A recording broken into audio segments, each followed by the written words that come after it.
नमस्कार. आमने सामने मध्ये तुमचं मनपूर्वक स्वागत. पुणे आणि नागपूरला जाऊन आल्यावर आज मी नाशिक शहरामध्ये आहे. महाराष्ट्रातल्या एका बलाढ्य लढतीपैकी ही एक लढत आहे लोकसभा निवडणुकीतली. इथे महाराष्ट्राचे एक ज्येष्ठ मंत्री छगन भुजबळ निवडणूक लढवत आहेत आणि त्यांना शिवसेना, मनसे आणि आम आदमी पक्ष आणि इतर अनेक उमेदवारांनी आव्हान दिलेलं आहे. सगळ्या महाराष्ट्राचंच नव्हे तर देशाचं लक्ष या लढतीकडे लागलेलं आहे. कारण महाराष्ट्रातले एक बडे राजकारणी असणारे भुजबळ हे पहिल्यांदाच लोकसभा निवडणूक लढवत आहेत. मी लोकसभा निवडणुकीच्या निमित्ताने नाशिक शहराशी संबंधित जे प्रश्न आहेत त्या सगळ्या प्रश्नांची चर्चा या कार्यक्रमात करण्याचा प्रयत्न करणार आहे. पण सुरुवातीला ओळख करून घेऊया इथे आलेल्या उमेदवारांची आणि उमेदवारांच्या प्रतिनिधींची. आपल्या सोबत आहेत राष्ट्रवादी काँग्रेसचे लोकसभा उमेदवार छगन भुजबळ यांचे प्रतिनिधी आणि विद्यमान खासदार समीर भुजबळ. आपल्या सोबत आहेत शिवसेनेचे उमेदवार हेमंत गोडसे. आपल्या सोबत आहेत मनसेचे उमेदवार डॉक्टर प्रदीप पवार आणि आपल्या सोबत आहेत आम आदमी पक्षाचे उमेदवार विजय पांढरे.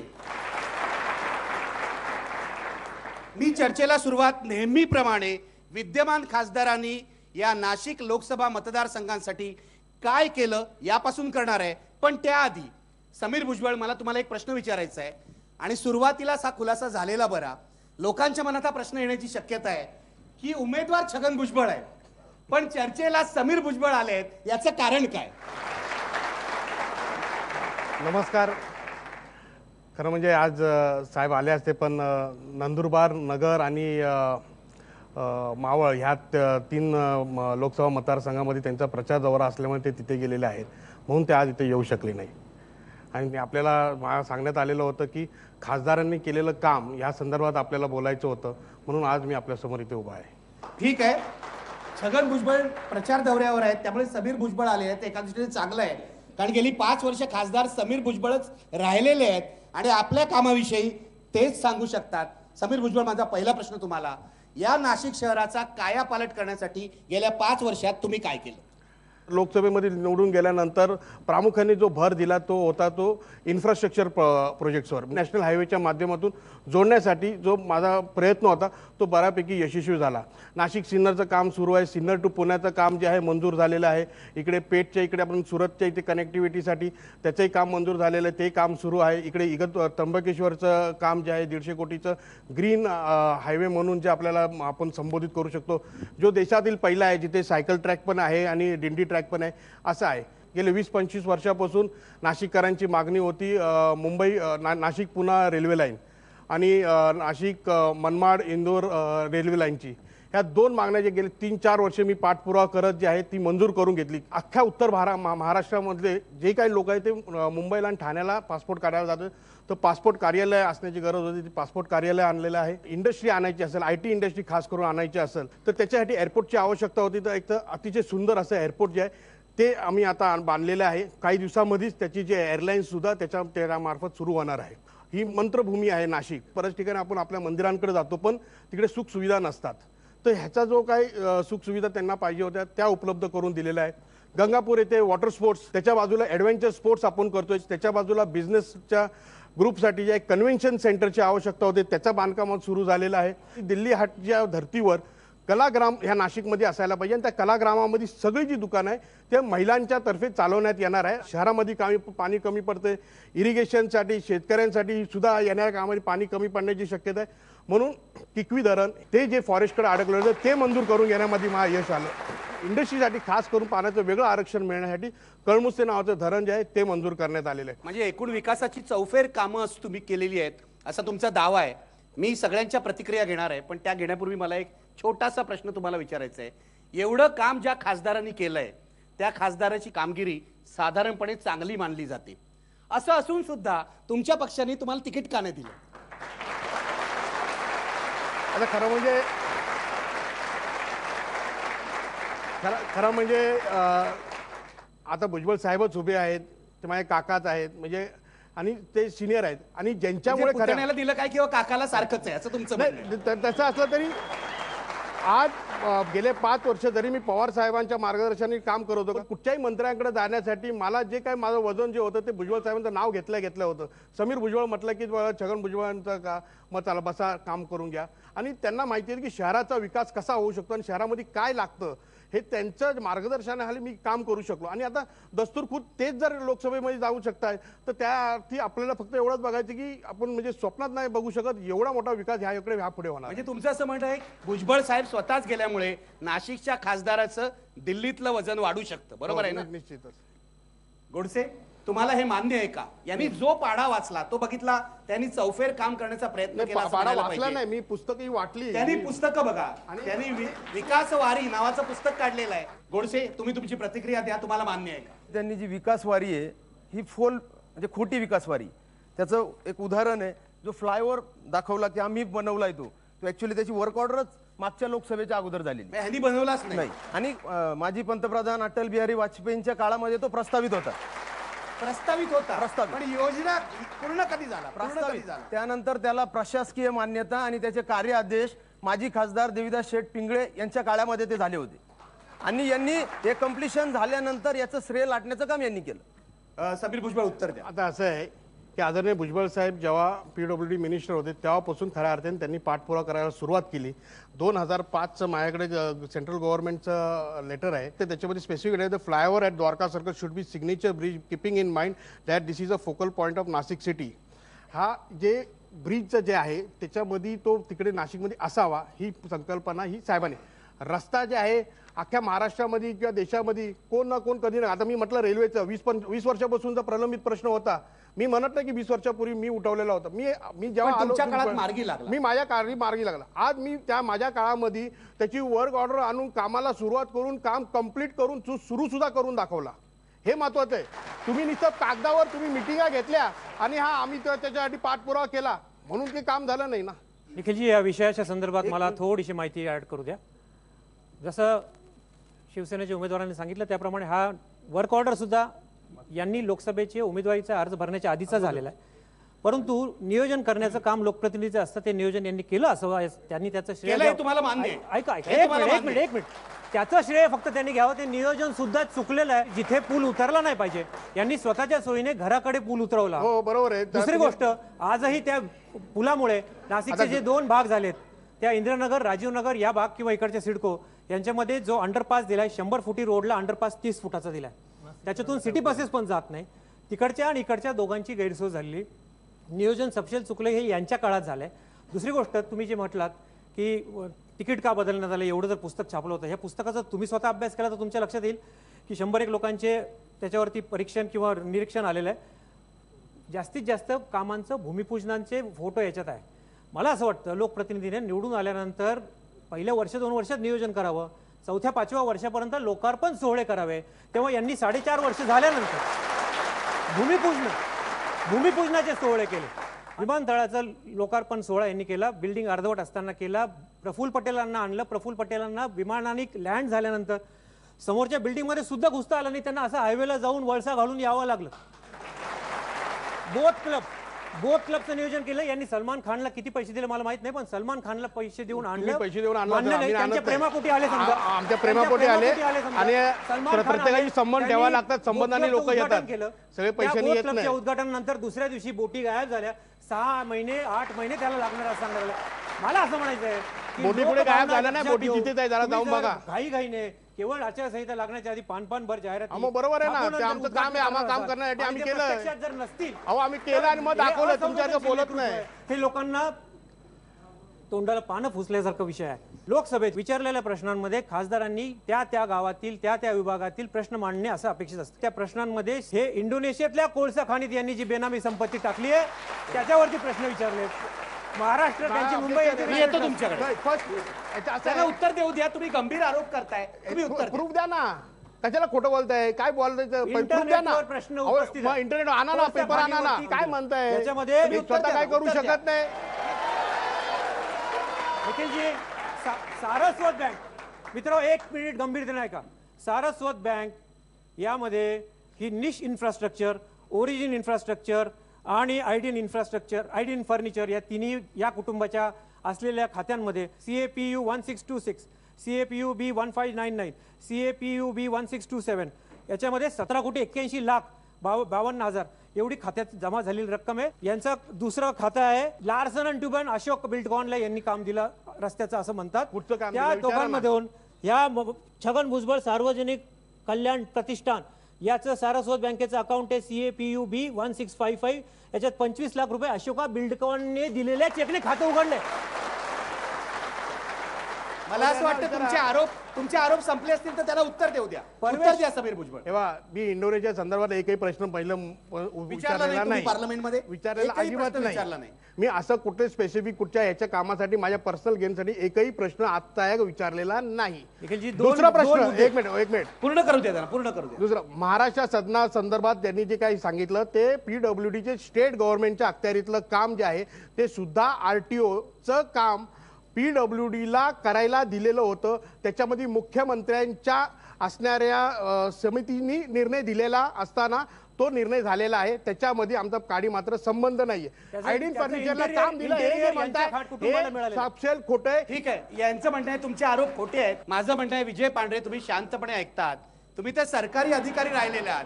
गेल्या 5 वर्षात समीर भुजबळ जे दावे करतायत, जे यांनी खोडून काढण्याचा प्रयत्न केलाय, तुमचं काय मत आहे? यांचा विकास म्हणजे लबाडाच्या घरचं आमंत्रण असतं. अशा प्रकारचं काहीतरी त्यांच्या सोयीची कामं काढली जातात की जेणेकरून जनतेच्या पैशाची निदान 50% लूट तर नक्कीच होते. मला ह्यांना विचारायचं आहे की हेच अधिकारी आहेत, हेच जे काय ते फुगवटा करून जर समजा बनवतात तर मग हे एवढे वर्ष तिकडे काय करत होते? रिटायरमेंट झाल्यानंतर काय बोलतायत? उत्तर द्या पांढरे साहेब, त्यांचा प्रश्न बरोबर आहे. आता उत्तर जो द्या. समीर भुजबळ जे म्हटले हे केवळ त्यांना मी याच्यापूर्वी काय काय केलं हे माहिती नसल्यामुळे तसं ते म्हणतायत. तर मी केलेले अंदाजपत्रक आणि इतरांनी मंजूर केलेले अंदाजपत्रक याच्यामध्ये तुम्हाला कमीत कमी 40% दराचा फरक आढळेल. ते तुम्ही भ्रष्टाचार करण्याचं नाकारलेलं आहे. नाकारलं, पण याच बिलकुल मुद्द्यावर मी पुढच्या सेगमेंटमध्ये चर्चा करणार आहे. ब्रेक पर्यंत जी चर्चा झाली आहे ती विद्यमान खासदारांच्या कामाची झाली आहे. पण ही विकास कामांची चर्चा होत असताना भ्रष्टाचाराला स्पर्श करण्यात आलेला आहे. मी पुढच्या सेगमेंटची सुरुवात याच प्रश्नांपासून करणार आहे. ब्रेक घेऊया आणि परत येऊया.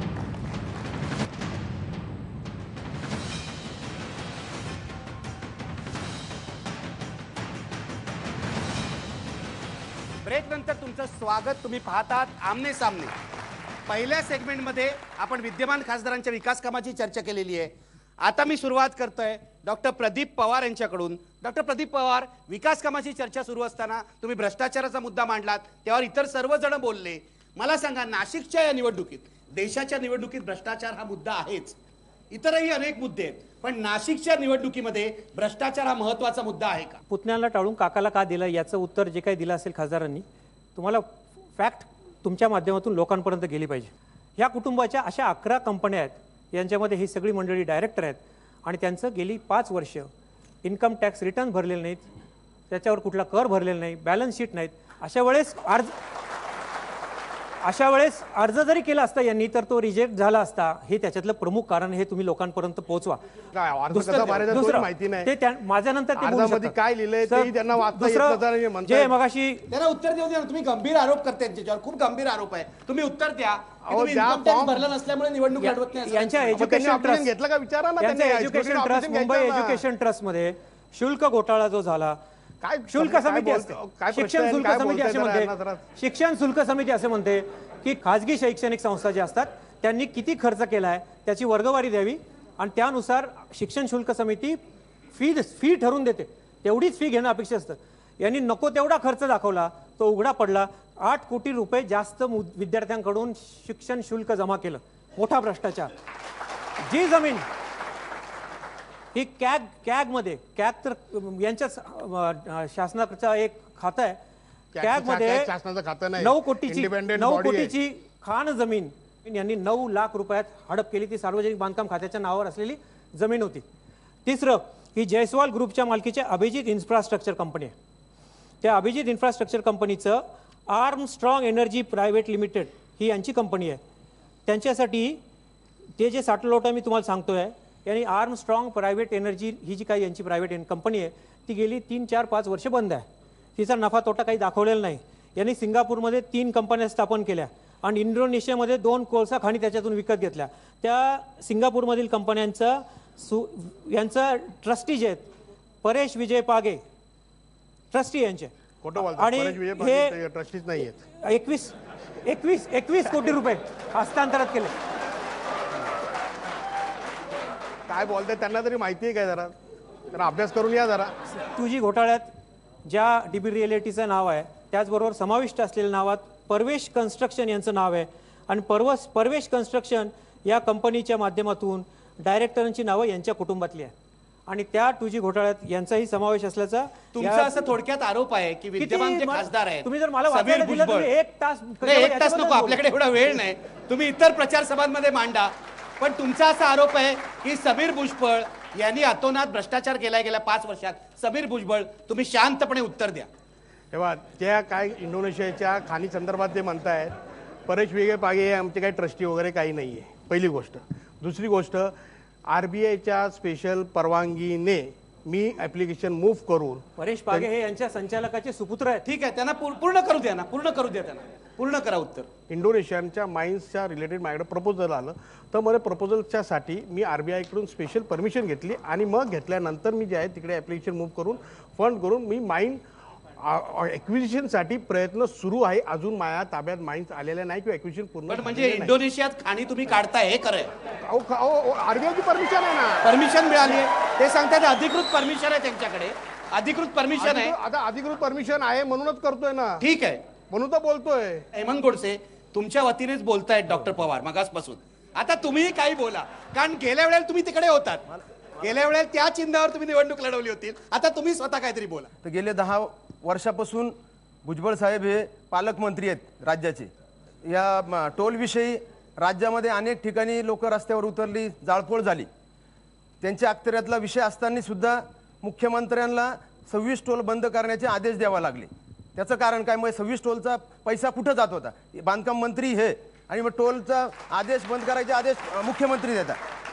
टोलवरूनही तुम्ही त्यांच्यावर आरोप करतायत. समीर भुजबळ, सर्व बाजूनी तुमच्यावर आरोप होत आहेत, कारण काय? असं आहे की त्यांच्याकडे बोलायला काही नाहीये. विकासाच्या बाबतीत त्यांच्याकडे एक शब्द तरी बोलायला आहे का? त्यांनी स्वतःच्या मतदारसंघामध्ये जे तिथे निवडून आलेले आहे, पहिले जिल्हा परिषद होते तिथे काय दिवे लावले ते त्यांनाच माहिती. आता ते महानगरपालिका आहे, एक प्रश्न विचारला नाही नगरपालिकेमध्ये, एक वेळा गेले सुद्धा नाही. त्यांची हजेरी काढा नगरपालिकेची किती येते, आणि त्याच्यानंतर त्यांच्या वॉर्डातली कामं सुद्धा केली नाही. तिकडचे लोक येऊन मला सांगतायत जे नगरपालिकेचं त्यांच्या वॉर्डातलं काम करू शकत नाही ते लोकसभेतलं काय काम करणार आहे? विजय पांढरे, तुम्ही पुन्हा शांत आहात. तुम्ही ही निवडणूक शांतपणे लढवायची ठरवली आहे का? इतर दोन्ही उमेदवार बोलतायत, भ्रष्टाचाराचे इतके गंभीर आरोप करतायत, विद्यमान खासदार उत्तर देत आहेत, तुम्ही मात्र शांत आहात. तुमचं काय म्हणणं आहे की शांत राहून नाशिककर तुम्हाला मत देणार आहेत का? तुम्ही मला प्रश्न विचारला की मी उत्तर देत असतो. ठीक आहे, ठीक आहे. तुम्ही राजकारणाला नवे आहात म्हणून तुम्ही याला ही गडबड सवयीची नाही म्हणून मी विचारलं. नाही, मी मध्ये बोलणार नाही कोणाच्या. म्हणजे भ्रष्टाचाराचा पुरावा म्हणून जर तुम्हाला सांगायचं झालं तर विमानतळ दाखविण्यासाठी किती ट्रॅव्हल्स लावल्या गेल्या, सर्व हायवेवरच्या हॉटेल्समध्ये पार्ट्या कशा रंगतात, भोजनावळी कशा घातल्या जातात, पेड कार्यकर्त्यांची केवढी मोठी फौज आहे, गाड्यांचे ताफे कसे दिसतात, आणि सगळ्यांना आमिष दाखवली जात आहेत. गाड्या लक्झरी बसवर भरून झोपडपट्टीतले गरीब बिचारे घेऊन यांना विमानतळ दाखवायला घेऊन जातात. हे यांच्या गरिबीवर म्हणजे जखमेवर मीठ सोडल्यासारखं असं मला वाटतं. यांच्या घराशेजारी मुस्लिम समाजाचं कब्रस्तान होऊ नये म्हणून ती जमीन त्यांना नाकारली. तर लोकांच्या सुखदुःखाला लोकप्रतिनिधींनी जे साक्षी राहायला हवं ते होत नाही यांच्याकडून. समीर भुजबळ, तुम्ही उत्तर द्या, कारण इतके गंभीर आरोप होत आहेत आणि सगळे पैशाच्या व्यवहाराचे आरोप आहेत. निवडणुकीमध्ये आमिष दाखवली जात आहेत. म्हणजे महाराष्ट्रात खूप कमी उमेदवार असतील ज्यांच्यावर इतके गंभीर आरोप होत आहेत. तुम्ही खणखणीत उत्तर द्या. असं आहे की पांढरे साहेबांचं बोलायचं झालं तर ते वयस्कर आहे म्हणून जास्त मी त्यांच्याबद्दल नाही, वयाची काही हे करू नका. तुम्ही उत्तर द्या. जे सत्य आहे ते वया पलीकडे असतं. पांढरे साहेब बरोबर आहे ना? वयाची काही मुलाईचं बाळगू नका. तुम्ही उत्तर द्या.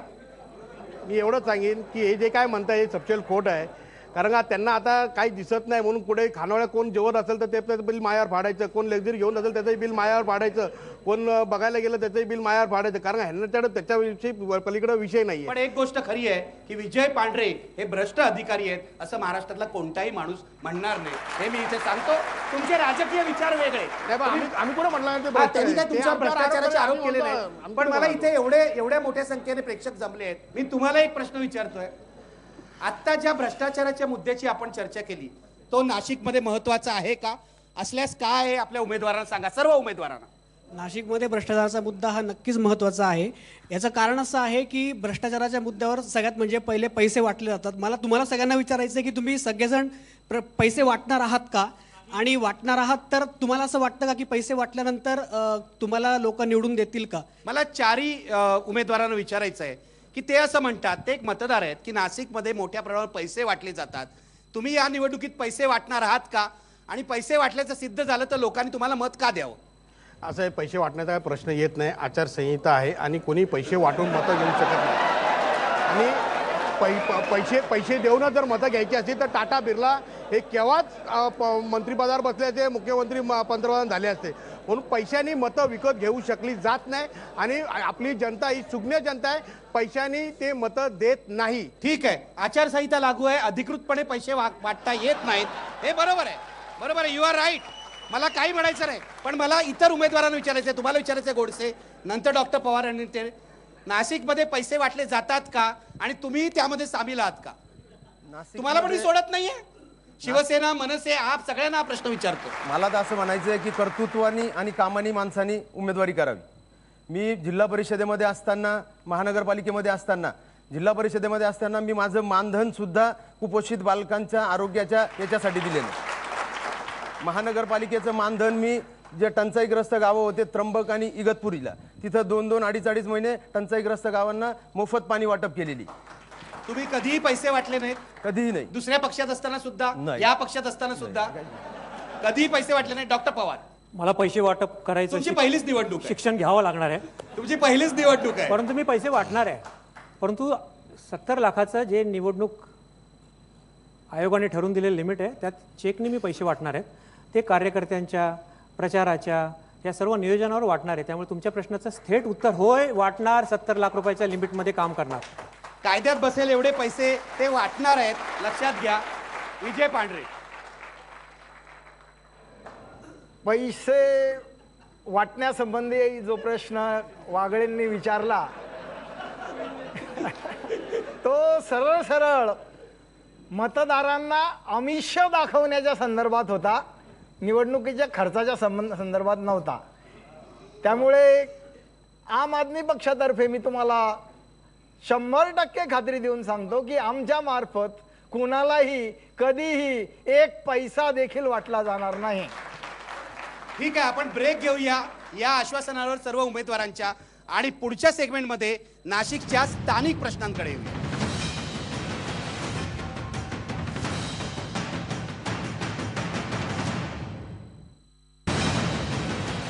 ब्रेक नंतर तुमचं स्वागत. आता मी नाशिक लोकसभा मतदारसंघातल्या स्थानिक प्रश्नाकडे येणार आहे. आणि जेव्हा मी स्थानिक असं म्हणतो तेव्हा मला डॉक्टर प्रदीप पवार यांच्यापासूनच सुरुवात करावी लागेल. कारण राज ठाकरेंनी महाराष्ट्राला एक विकासाचं स्वप्न दाखवलं होतं आणि मतदारांनी त्यांना पहिली संधी जी दिली ती नाशिकमध्ये दिलेली आहे. डॉक्टर पवार, तुमची उमेदवारी जी आहे ती मनसेच्या दृष्टीने अशासाठी महत्वाची आहे की नाशिक शहराचा आम्ही विकास करून दाखवू असं राज ठाकरेंनी सांगितलं होतं. गेल्या 2 वर्षात, 2 वर्ष तुम्ही इथे आहात. 2012ला तुम्ही इथे सत्तेमध्ये आलात, तुमचा पक्ष. काय केलं तुम्ही शहरासाठी? पुढे काय करणार आहात? बघा, राजसाहेबांची धारणा अशी आहे की लोकांच्या प्रश्नांशी तुम्ही निगडीत असलं पाहिजे. त्यामुळे महानगरपालिकेची निवडणूक झाली त्यावेळेस सर्वात महत्त्वाचा जाचक असा विषय जो होता की खाजगीकरणातून जी जकात वसूल केली जात होती ती रद्द करायची असे आम्ही जाहीर केलं होतं.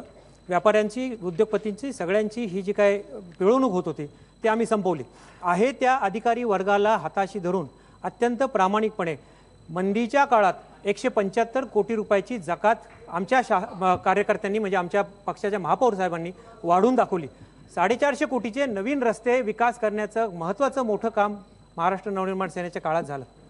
तिसरं म्हणजे गोदा प्रदूषण, गोदावरीच्या अपस्ट्रीमला म्हणजे वरच्या बाजूला इंडस्ट्रियल एरिया आहे त्यामुळे तिथून जे काय पाणी दूषित होतं त्यासाठी शेवटी बोटींचा वापर करून पाणवेली काढण्यासाठी आजच्या घडीला तुम्ही जर बघाल तर गोदेमध्ये पाणवेली 99% गायब आहे.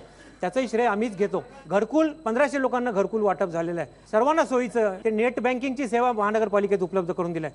महाराष्ट्रात नव्हे तर देशात कुठेही घडलेलं नाही की कुठल्या तरी एका पक्षाच्या नेत्यांनी स्वतःच्या मित्रमंडळींना आवाहन करावं आणि याला रिलायन्स फाउंडेशन सारख्या त्यांच्या कुठल्या तरी एका मित्राने 50 कोटीचा गोदा पार्क विकसित करण्यासाठी 99 वर्षाच्या कराराने ती स्वतःची गंगाजळी लावावी.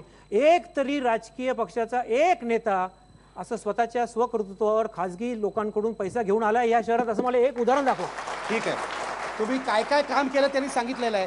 समीर भुजबळ हे तुम्हाला मान्य आहे का? आता भूमिका बदलल्या आहेत, हे तुम्हाला मान्य आहे का? UPA सरकारच्या 1 आणि UPA सरकार 2 यांच्या जेनेरूमच्या स्कीम्स होत्या, त्याच्या अंतर्गत त्यांना खऱ्या अर्थाने ह्या गोदा घाट जो आहे ते जे काही सिवरेज जे आहे ते जे सोडलेलं आहे ते त्यांना ते टॅप करून STP प्लांटला डायव्हर्ट करून हे करता येण्यासारखं होतं.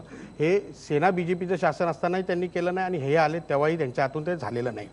दुसरं हे म्हणतात खाजगीकरण. ह्यांनी जकातीचं खाजगीकरण थांबवलं. त्यामध्ये कचरा उचलण्याचं खाजगीकरणाची सुरुवात केलं, खत प्रकल्पाचं खाजगीकरण केलं, तारांगण खाजगीकरण केलं, घटपट्टी खाजगीकरण केलं, फाळके स्मारक खाजगीकरण केलं, गोदा पार्कचं खाजगीकरण दुसरा केलं. पर्याय शिल्लक नाहीये. पैसा आता नसताना स्वतः उगाच पहिले सोंग काय करून म्हणाले, आणणार. पहिले स्वतःच म्हणाले की आम्ही हे खाजगीकरणाची मागणी जी जकातीची होती ती सगळ्या उद्योगपती आणि व्यापाऱ्यांची राहिलेला होती. प्रश्न गोदा घाट फक्त विकास म्हणजे नाशिकचा विकास नव्हे. गोदा घाट हा विकसित व्हायला पाहिजे, पण त्याच्यासाठी केंद्र सरकारने ऑलरेडी पैसे दिले, राज्य शासनाने पैसे दिले, तुम्ही त्याच्यातून करायला पाहिजे होतं ना. रिलायन्स कडून पैसे त्यांनी आणले याला तुमचा आक्षेप आहे?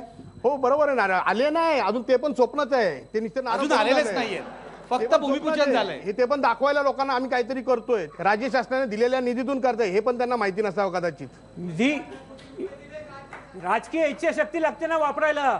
मग वापरा ना, तुमच्याकडे तो वापरतो नगरपालिका आहे ना, नाही. वापरता पुढे काही काम करत नाही, पालिकेमध्ये टाइमपास करतात. बरोबर. अर्थसंकल्प कसा मांडायचा तेही मात्र सत्ताधाऱ्यांचे गणित चुकले.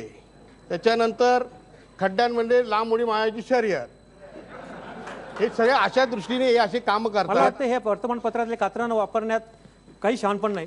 कॅपिटल इन्व्हेस्टमेंट या शहरावर कोणाच्या काळात किती झाली? 2009-2010 190 कोटी, 2010-2011 232 कोटी, 2011-12 332 कोटी, 2013-14 455 कोटी.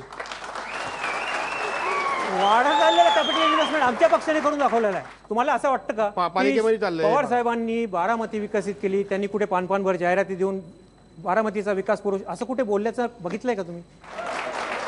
ठीक आहे, दोघंही बोललेले आहेत. मला वाटतं हेमंत गोडसे तुम्ही आज जरुरीपेक्षा जास्त शांत आहात. तुम्ही जरा बोला, कारण तुमचा मनसेचा पण अनुभव आहे आणि आता शिवसेनेचा अनुभव आहे.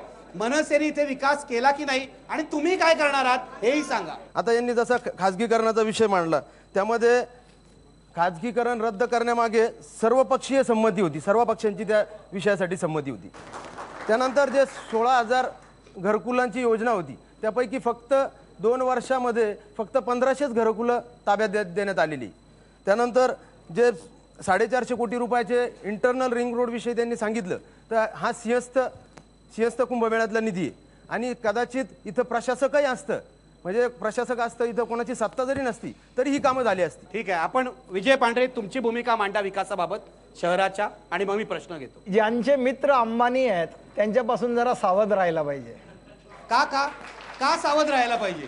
ज्या गोदा पार्कच्या कामाचा इतका उदो इथे चालू आहे त्याच्याविषयी मला स्पष्टीकरण द्यावंसं वाटतं की मी जलसंपदा खात्याचा मुख्य अभियंता होतो, त्याचे सगळे नियम मला माहिती आहेत. हे गोदा पार्कचं काम फ्लड झोनमध्ये असल्यामुळे याला जलसंपदा खात्याची कधीही NOC मिळणार नाही, म्हणून हे काम कधीही कायदेशीर ठरणार नाही आणि ते होणार नाही. ठीक आहे, पहिला प्रश्न कोण विचारणार आहे? विचारा.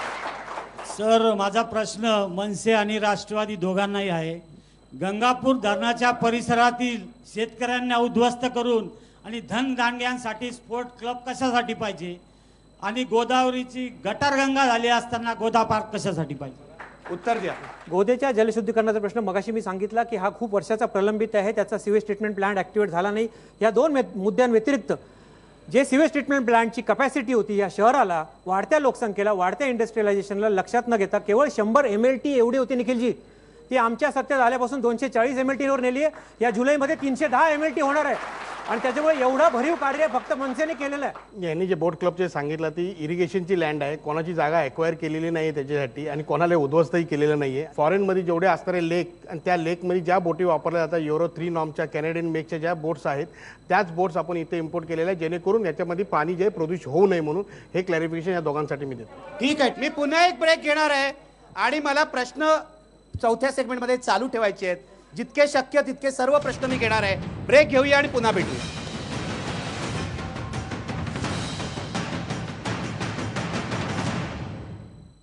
ब्रेक नंतर पुन्हा एकदा प्रश्नांचा सिलसिला आपण चालू करतोय. मला मागे असं सांगतायत.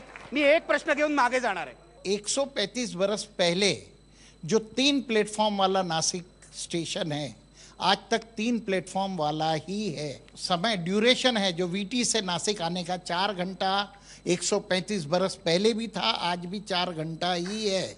और नासिक पूना रेलवे लाइन की चर्चा 20 सालों से चल रही है, वो हुई नहीं. नासिक बॉम्बे लोकल ट्रेन को जोड़ने की बात चल रही है, वो हुई नहीं. नासिक सूरत रेलवे लाइन जोड़ने की बात हो रही है, 20 साल से हो नहीं रही. इसका सबसे बड़ा खामियाजा नासिक शहर को हो रहा है, नासिक वासियों को हो रहा है. ये किस दिन होगा ये हम जानना चाहते हैं. हा, उत्तर द्या. समीर भुजबळ, तुम्ही अनुभवी आहात, तुम्ही उत्तर द्या. नाशिक पुणा रेल्वे लाईन आणि मनमाड इंदोर धुळे इंदोर लाईन जी आहे ती मंजूर करण्याचं काम जे आहे ते माझ्या कार्यकाळात झालं. हे मी आधीच तुम्हाला सांगितलं, हे आधी झालेलं नव्हतं पण हे मंजूर करण्याचं काम झालं. यांची जी मागणी होती नाशिक पुणा रेल्वे लाईन ही मंजूर झालेली नव्हती. बजेटमध्ये मंजूर करण्याचं काम जे आहे हे गेल्या 2 वर्षापूर्वीच्या बजेटमध्ये झालेलं आहे. मनमाड धुळे इंदोर ही लाईनसुद्धा मंजूर झालेली नव्हती, ती मंजूर करण्याचं काम जे झालेलं आहे. आता मंजूर झाल्यानंतर थोडा कालावधी द्यायला पाहिजे, कारण का त्याचं planning, site plan, mapping, acquisition आणि मग नंतर कन्स्ट्रक्शन यायला थोडा टाईम लागतो. इंडिया बुल कंपनी ही खासदार साहेबांनी जी रेल्वे मार्ग मंजूर केली ही साफ खोटी आहे. जर खासदार साहेबांना रेल्वे मार्ग करायचाच होता तर नाशिक पुणा 165 किलोमीटर मार्ग आहे, तो करण्याऐवजी इंडिया बुलसाठी 100% बागायती जमिनी घेऊन आणि नाशिक ते सिन्नरचं अंतर फक्त 20 किलोमीटर आहे केंद्र सरकारचं, आणि इंडिया बुलसाठी 32 किलोमीटर मार्ग हा कशासाठी घेतात? आणि हा शेतकऱ्यावरचा अन्याय आहे, हा शेतकऱ्यावरचा अन्याय आहे. हे काम जो खासदार बंद करील त्या खासदाराला आम्ही बहुमत. आता उत्तर देऊ द्या ना, उत्तर देऊ द्या. उत्तर आहे का? शांत राहा, बसा. इंडिया बुल्स SEZ आहे ही MIDC म्हणजे स्टेट गव्हर्नमेंट आणि प्रायव्हेट कंपनी यांचं जॉईंट व्हेंचर प्रोजेक्ट हा SEZ आहे. ह्या SEZ मध्ये वेगवेगळे कारखाने येतील. त्याच्या आधी त्यांनी पॉवर प्लांट बांधलेला आहे आणि ह्या पॉवर प्लांटला लागणारा जो कोळसा आहे तो त्याच्यामध्ये ट्रान्सफर करण्यासाठी त्यांना कुठल्याही वाहतूक करण्याची आवश्यकता आहे. आणि वाहतुकीसाठी आपल्याकडं रोड रूट आहे आणि रेल रूट आहे. रोड रूटनी जर कोळसा नेला तर त्याच्यामुळे अतिशय प्रदूषण होऊ शकतं, म्हणून रेल रूटचा मार्ग आला. आणि त्याची बांधीलकी जरी इंडिया बुल्सनी केलेली असेल त्याची प्रॉपर्टी राईट्स ही भारतीय रेल्वेची राहणार आहे, जेणेकरून त्याच्या पुढे जे काय रेल्वे चालवायचे आहेत, समजा आपल्याला जर कसारा नाशिक सिन्नर ह्या ज्या शटल जर चालवायचे असेल तर त्याच्यासाठी वापरला जाण्यासाठी हा रेल रूट आहे. हा जर आता ह्यांच्यासाठी गैरसमज आहे की तो फक्त इंडिया बुलसाठी आहे, तो चुकीचा आहे. शेतकऱ्यांना रस्त्यावर आणण्याची भूमिका आमची नाही. शेतकऱ्यांना त्यांचा मोबदला जो आहे त्याच्या टिप्पणी त्यांना जो पाहिजे तो मिळणार, त्याच्या पलीकडे आम्ही काही केलेलं नाही. शांत राहा.